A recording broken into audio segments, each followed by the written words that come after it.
Hey yo, what's up everybody? This is Unboxer420. I'm here with the 8bitdo Ultimate Bluetooth controller.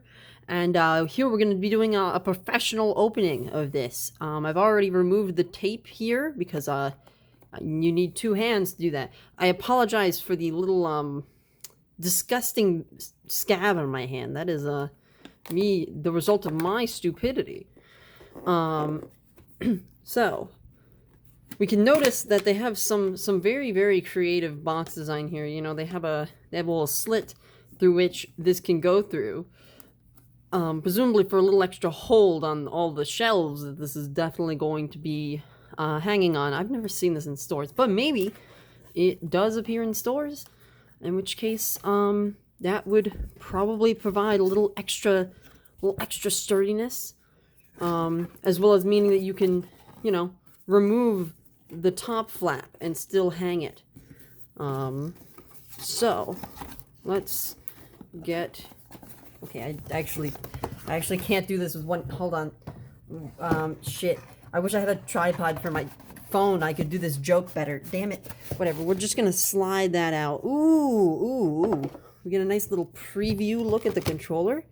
You can see, and this is how you play with it. Actually, you just hold it right in this box. Yeah, honestly, ergonomics could use a little work. It's a bit rectangular, but it's pretty good. It's pretty good, you know. In here, I believe we have the oh wow, I think this is the charging stand.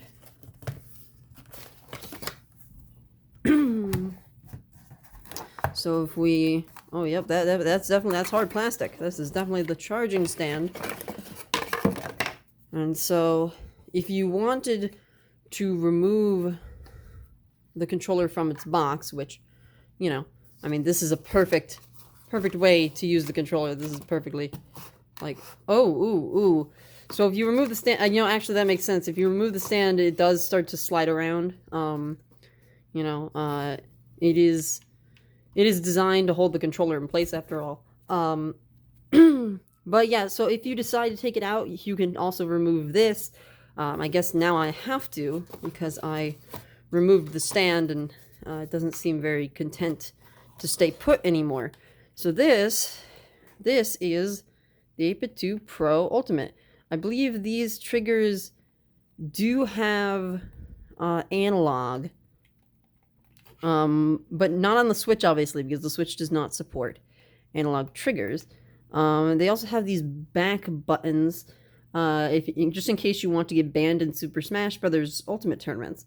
And they have a little switch there to switch between the Bluetooth and the 2.4 gigahertz receiver. Very cool.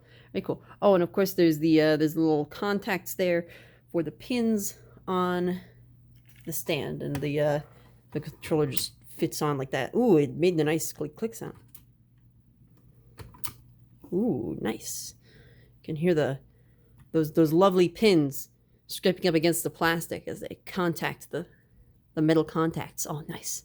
Very nice. We've got a little plastic cover, you know, just in case you want to protect your buttons. You can just pop that on there. I don't like protection. You know, I'd prefer to, you know, just let people know, you know, okay, well, you know, protection on the buttons, you know, sometimes you'll hit one button and it'll hit the other button too, so I'll generally be taking this off, throwing it in the trash.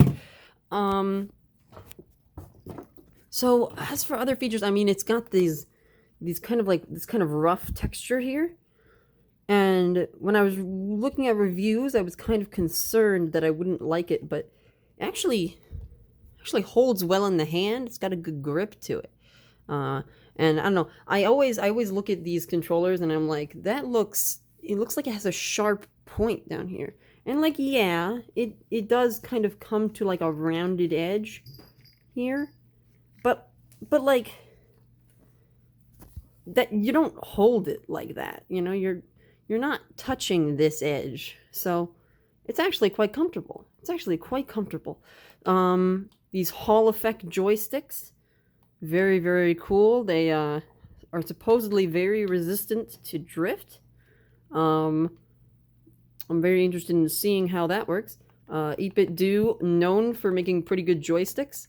Of course, the Switch Pro Controller joystick is a lot more...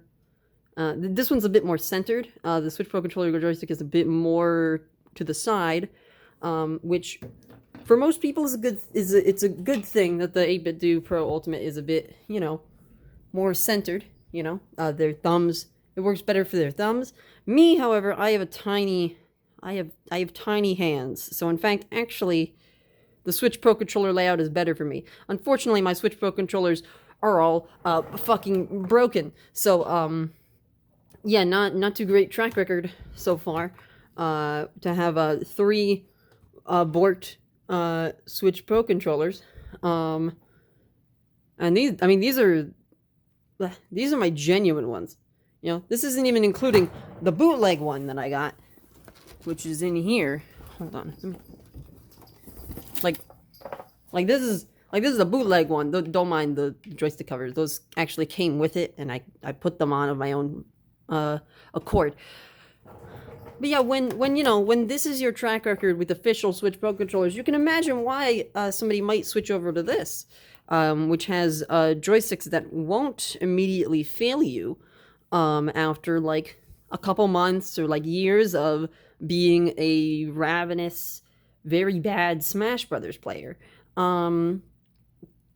So we've got some things like I'm pretty sure there's settings here, and there's like, I don't know, other like detailed control stuff. But overall, feeling like a pretty clean, pretty slick ass controller. Honestly, I'm very excited to use it.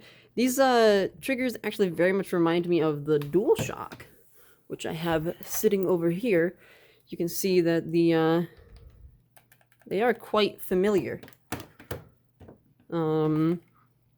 However, this will be very nice for 3D games, because on the DualShock, because I have small hands, it is harder for me to... You can see my thumb is really, really, really trying there. Like, honestly, it cramps to try and reach this analog stick. I played all of a hand time like this, and... oh, it's not easy. It's not easy. So my tiny hands will enjoy the joystick placement, just as they did on the Switch Pro controller. And if I ever need to play 2D games, I always have my good old classic SN30 Pro with a nice, convenient little D-pad over here. Very nice. So, yeah, that's a review of... oh, hi, Casper. That's a review of the unboxing process of this controller. Does it come with a cable? I wonder. Because, you know, most controllers come with cables.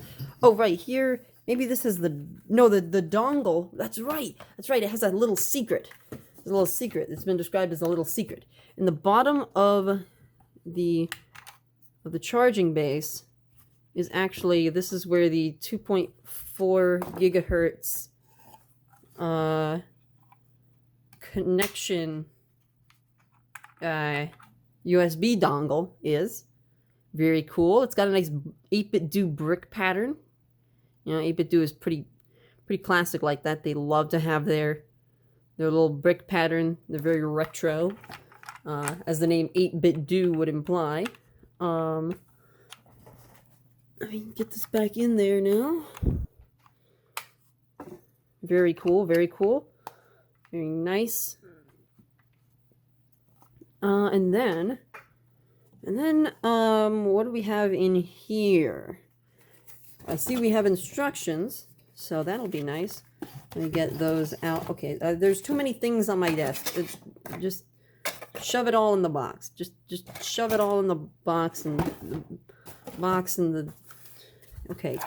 All right, so let's see. Oh, this is definitely where it opens. I didn't notice that. I love when boxes are like very intricate, like Nintendo Labo projects. I love boxes like that. I think I had one recently that was like that. I don't remember which one it was. But yes, let's see here. So we've got, wow, this is, I mean, do you really need this much paper for the instruction? Okay, all right. Well, I guess it's a complicated controller. So, and here we have a USB-C cable. This will basically allow for easy syncing to a Nintendo Switch, and you can also use it for charging. And you can also use it to do a wired connection to a computer. I'm not sure if I will do a wired connection. Not sure. We'll see. And then I think that's it. I think that's all there is to see about the 8bitdo Ultimate. So, yeah, I'm really happy about this, you know. Finally being able to play Smash Brothers again. Obviously, I'm going to have to verify before every match that my macro buttons don't do anything, or else I will be disqualified. In fact, I'll probably be disqualified anyways, just for owning this controller. But it's fine, because then at least if I get another Switch Pro controller and I use it for Smash, and it ends up going to shit, I'll still have this controller to use for everything else. So it's fine. It's fine, you know. We'll be fine. It's also got that weird 8bitdo button, the little heart. I still don't know what this button does. It is on, like, every 8bitdo controller I've ever owned, and I don't know what it does. So, yeah, I don't know. That's the mystery. There's also the star button. That is also on every 8bitdo controller I've ever owned. Yeah, I don't know what those buttons do, but we're just not going to worry about it, because I just need a controller that will not drift, and that will just behave.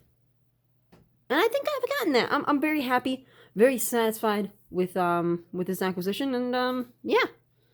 Thank you very much for hanging out, for watching me ramble about unboxing this lovely, lovely controller in such a professional manner. I'm clearly the best at controller unboxings.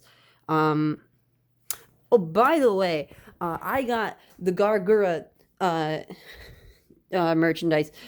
Here's little dinosaur Gura, and here's where I've set up the little mat here. Yeah, it's nice. It's nice. This is my work computer. Over there, I do my streaming, and over here, I don't know. I edit videos. I upload things. I do other work. Yeah, it's cool. It's great. It separates it.